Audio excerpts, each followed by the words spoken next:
Harold is the first Republican Native American woman elected to Congress, and Stephanie Bice is the first Iranian American woman elected to Congress. This makes me very proud as a Republican and as an American. It shows that the party of Lincoln is also continuing the legacy of the first black American to serve in Congress, Joseph Rainey of South Carolina. Rainey was born into slavery, and even after gaining his freedom, he received little education as a child. He was drafted by the Confederacy, but he escaped and went to Bermuda and started a business. After the war, he moved back to Georgetown, South Carolina, with his family, and in 1867, he became the chairman of the county's Republican Party. Just a few years later, he was elected in 1870 and became the first black American in Congress, where he worked tirelessly, fought for civil rights, education, and economic opportunity for all. Now, next month, we are going to celebrate 150 years for Joseph Rainey's election. I'm going to have a party and an anniversary celebration, and I hope you will all attend this ceremony. Now, back in May, NBC News said that President Trump would need a miracle to deliver a vaccine by the end of the year. Not only did Democrats echo this same pessimistic view, they even cast doubt on whether the Americans should trust the safe and effective vaccine. Yesterday, Pfizer announced a 95% effective rate in the late-stage trial and showed it was effective in older adults as well. Earlier this week, Moderna also announced their vaccine had a 94.5% effective rate. This is the most important news in probably a generation. And it's because of American innovation and this administration's plan to effectively distribute the vaccine to the American people. Dr. Slawi says 20 million Americans could receive the vaccine next month. We know that a vaccine is how we ultimately defeat this virus, so we need to help reinforce the work of Operation Warp Speed. That is why House Republicans included $47 billion in H.R. 14, the commitment to defeat the virus and keep America healthy, which we introduced just last month. Now, when it comes to small business, as we promised vaccines would lift our spirits, small businesses across this country might not be able to wait that long. They have been asked to do the impossible and now are facing further lockdowns with no help from Washington.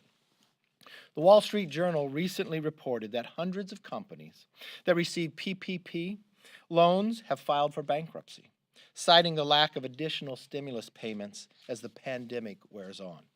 But that number of businesses in America going under is without question much higher after you see that the Journal only reviewed large firms that received loan forgiveness, which amounts to only 13.5% of the total participants in the program.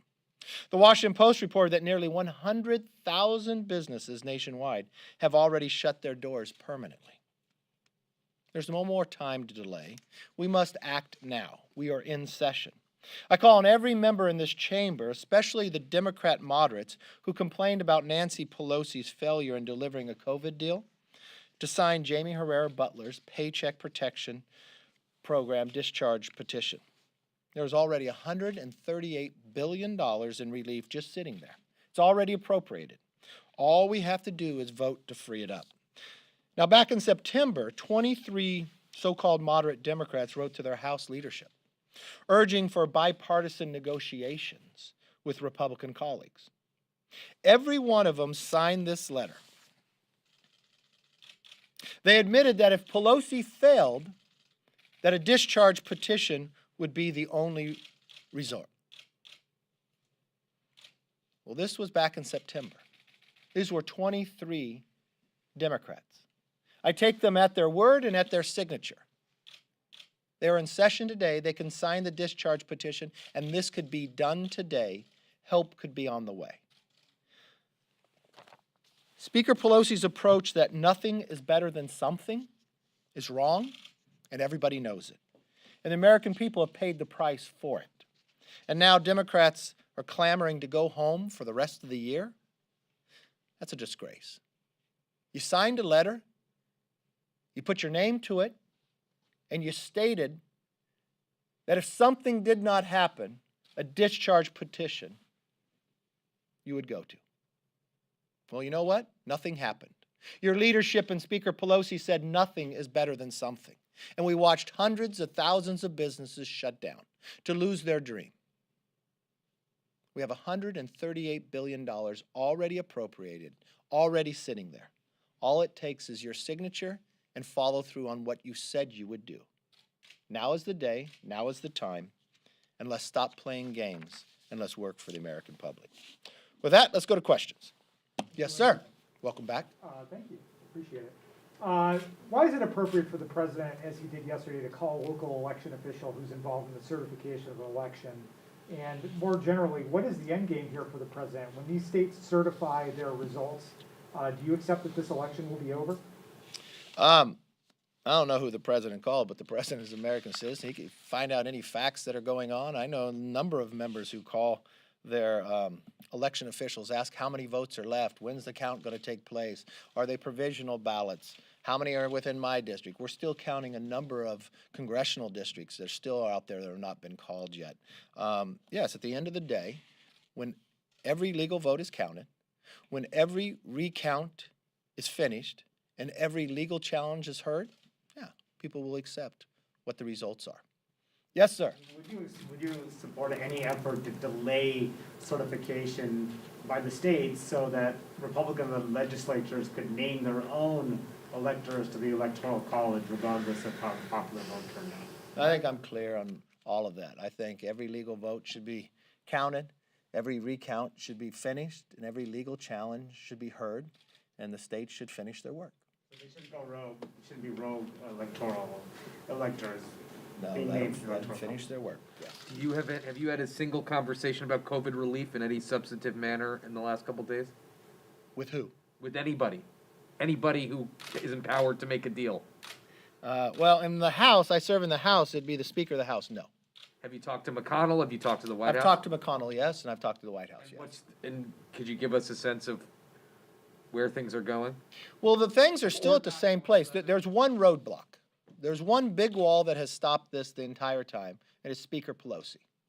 I would think after the politics that she played and the election being over, that she'd now put the American public first. She still seems to be in the same position. But the good news is you have 23 Democrats who put their name to a letter back in September who said, if you did not do your job, Speaker Pelosi, we would sign the discharge petition. So now if they keep their word, if their word is true and the letter is right, we can get at least PPP relief going. Yes? All of this while cases are spiking across the country and in Congress. There are still a number of your conference members that are not wearing masks around the Capitol. Are you concerned about that? And are you concerned that this virus might spread to your colleagues, keeping you all from getting things like the NDAA, government funding, and a COVID relief bill done before the end of the year? Well, I can continue to get concerned about the rise and the spike. I will tell you, I just went through 2 days of a conference where every single person wore their mask, except for when they were speaking. I think people have been very clear and understand the seriousness to this. I think that is why when we introduced our bill, H.R. 14, we added $47 billion more to help in any need that we can to make sure the vaccine moves further. It is a miracle that we would have a vaccine this year, just as everybody said it would be impossible. But Operation Warp Speed worked. Not just one vaccine, but now we're on the cusp of maybe having 3 vaccines. With a 95% effectiveness, no one dreamed or thought that that would be possible. Now, how do we get this safe and secure vaccine out to the country? The president has done a lot of work ahead of time, especially with that, and that's why we provided more money, utilizing the military that does this so well. And Dr. Slawi says that there could be 20 million Americans that could have the vaccine next month. I think that is really the future of how we turn the corner on all of this. We need to continue to work towards that. It would be very helpful, though, if we could have Speaker Pelosi to stop the political games. I mean, how could she send people home? I mean, I don't know what to trust on her, because she said back before summer we would not leave unless we had a COVID relief bill, but she sent us home. Then when we came back, she said we would not leave again, but then she sent us home. You now have 23 Democrats. Either they'll be like the Speaker, give a word and not keep it, or they'll keep the word of what they signed their name to a letter on. But so you're advising your conference members to all wear masks? Yes, yes. Leader, you talked about in the beginning of the press conference about the record number of GOP women who have been added. Of course, Democrats still have the majority, and they say that they want to overturn the Hyde Amendment. As our Catholic viewers want to know, what can your party do to prevent this from happening? Well, I think that's the law of the land. I mean, despite where you stand on the issue, should you spend taxpayer money for this? I mean, that's been clear for a number of years. That's something that even Joe Biden had voted for in the past, but now wants to change his mind to appease a different wing within his own party. I think now that we have a stronger number inside the House, it would be hard to shift. But I know what the Democrats have done, even defeating a Democrat in their own party in a primary based upon this belief, because they will not tolerate different views. You know, the one thing you look at the Republican Party, our greatest strength is our diversity of how many places we come. And that's why we were successful winning 2 seats in Miami, winning in New York, defeating a committee chair in Minnesota. Think about California. Prior to the special election last year, the last time a Republican switched a Democrat seat in California was 22 years. We're on the cusp of doing it 4 times in this election. That's the home state of the Speaker. It's also my home state, too. Yes? So Joe Biden and other Democrats have stated that some portion of student debt should be canceled. Do you think student debt or some portion thereof should be canceled? Well, I think if you watch President Trump, he did do part of that already in the process. I think what really needs to happen is people need to get in a room and work on a COVID relief package. I think getting the economy back working again is the best way of moving forward on how to deal with anyone's debt. Yes. So the NDAA was sent to conference yesterday. When that comes back, the president has threatened a veto over the Confederate provision that's in there. Would you support a congressional override to get that NDAA passed? I'm not quite sure of what the president said there. I think when the NDAA comes out, we'll have it passed, and I think the president will sign it. Yes, sir. The Biden team says they need to be briefed on the vaccine distribution. Biden himself said that if they don't coordinate with the Trump administration, people may die when it comes time to distribute. Well, why would he vaccine. say that if he doesn't know about it?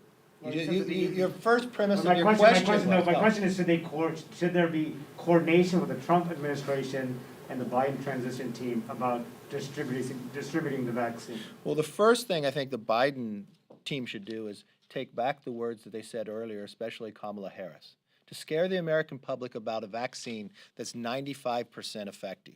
I think Governor Cuomo should do the exact same thing. And then when I listen to my own governor, I think they should allow this administration that did Operation Warp Speed and stop playing politics with it. We have a safe and secure, not one vaccine, but on the cusp of having 3 in this short time period. Dr. Slawi is not playing political games. He's been planning this and has done 14 vaccines before this. He's put the American public first. The president, you have one president at a time. We have the military putting through and planning this ahead of time. So I want to follow through, and if we can get people the vaccine next month, let's do it. That is what's going to save lives. Playing politics with this is wrong. And if Joe Biden wants to make a claim, first in your question was he doesn't know about it, but he claims people are going to die. Well, how can he make that claim if he doesn't know anything about it? I think we have our doctors, our scientists, our researchers. They are the experts. Let's let them work and push this through, and let's stop playing politics with it. That would be the number one thing I would do. Would it hurt if they talk to them? I mean, why not just? No, not hurt. Tell he could know what's happening.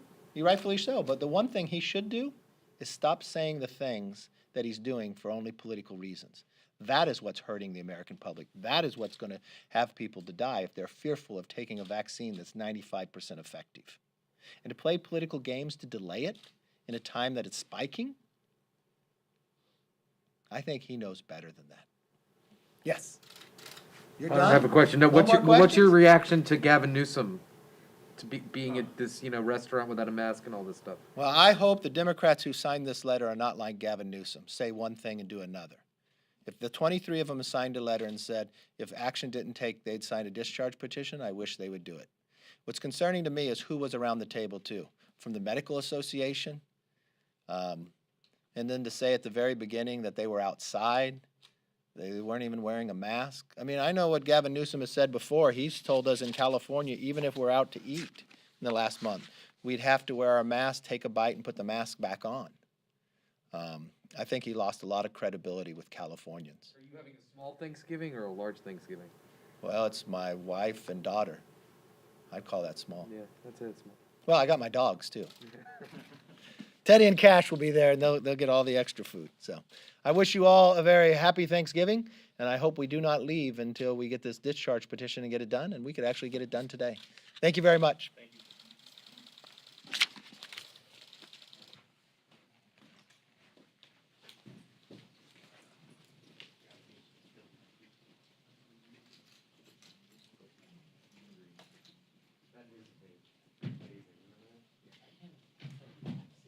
Oh, dude, the photos are crazy. And listen, he's actually, I like him. He's a good, I mean, he's a savvy Paul in the sense that, you know, he understands.